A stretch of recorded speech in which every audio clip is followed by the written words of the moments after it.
Isang mapagpalang araw sa ating lahat, mga kapatid. Ako muli si Adrian Bernales ng Batch 3 at ito ang aking daily devotion patungkol sa 3 tests of true faith, believable profession of faith. At ang Bible verse natin ngayong araw ay ang 2 Corinthians chapter 13 verse 5. Ang sinasabi sa 2 Corinthians chapter 13 verse 5 is, examine yourselves to see whether you are in the faith. Test yourselves. Or do you not realize this about yourselves, that Jesus Christ is in you, unless indeed you fail to meet the test? Sinasabi sa Bible verse na ito ay tanungin natin sarili kung ang ating mga paniniwala ay nakikita ba natin si Jesucristo sa ating sarili?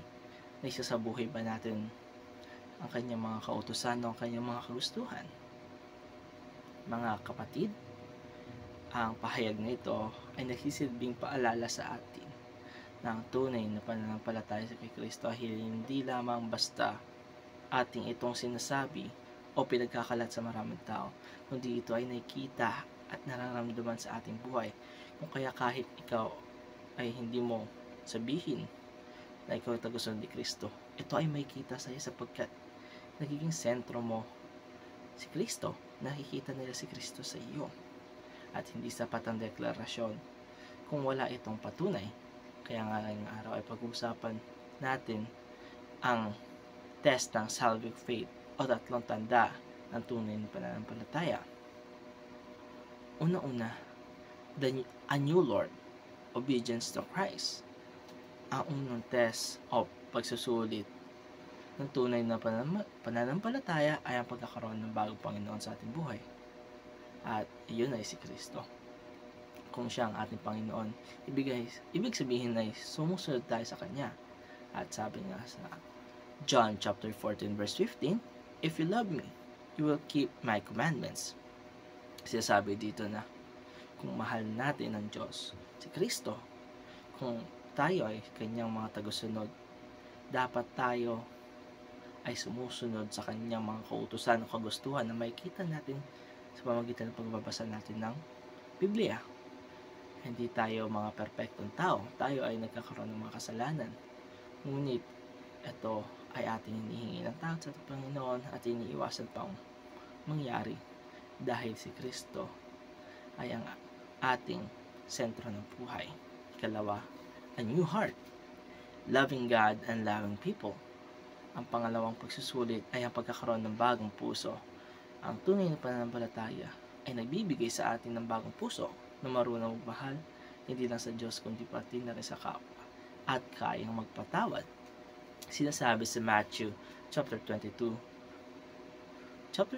verse 37 to 39, love Lord your God with all your heart, with all your heart, and with all your soul, and with all your mind. This is the first and greatest commandment, and the second is like it. Love your neighbors as yourself. Kung tunay natin tinatanggap si Kristo, minamahal dapat natin ng Diyos ng higit pa sa lahat, ng walang kapantay. Siya ang pinaka number one natin dapat o priority na mahalin. At hindi lamang dito dapat nalilimit ang ating pagmamahal sa pamagitan ng ganito, ay dapat minamahal din natin ang ating mga kapwa, katulad ng pagmamahal natin sa ating sarili. At pangatlo, a new outcome, fruit of the Spirit. Ang huling pagsusulit ay ang pagkakaroon ng bagong bunga, ang fruit of the Spirit. Sinasabi sa Galatians chapter 5 verse 22 to 23, but the fruit of the Spirit is love, joy, peace, forbearance, kindness, goodness, faithfulness, gentleness, and self-control. Ang mga bunga ng puno na ito ay dapat lumalabas sa ating mga buhay. Hindi lamang dapat natin ito alam. Dapat ito ay ating ipapamuhay.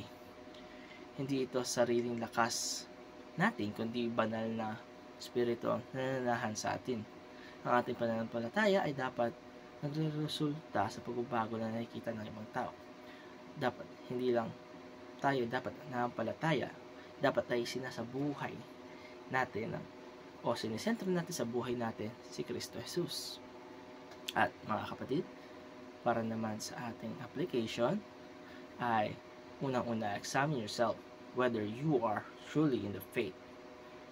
Dapat tignan natin ang ating mga sarili. Dapat tayo ay may mga pruweba sa ating pananampalataya kung tayo ba ay talagang tagasunod ni Kristo, ng pananampalataya ni Kristo. Ito ba ay nakikita sa atin? Nakikita ba ang imahe ni Kristo sa atin? Sa ating mga kilos o sa ating ugali na makikita ng ibang tao sa pang-araw-araw nating pamumuhay. Pangalawa, seek a new heart and a new desire. Kung pakiramdam mo ay parang hindi pa buo ang iyong pananampalataya, humingi ka sa Diyos ng bagong puso at bagong pagnanasa na samahalin siya. Hindi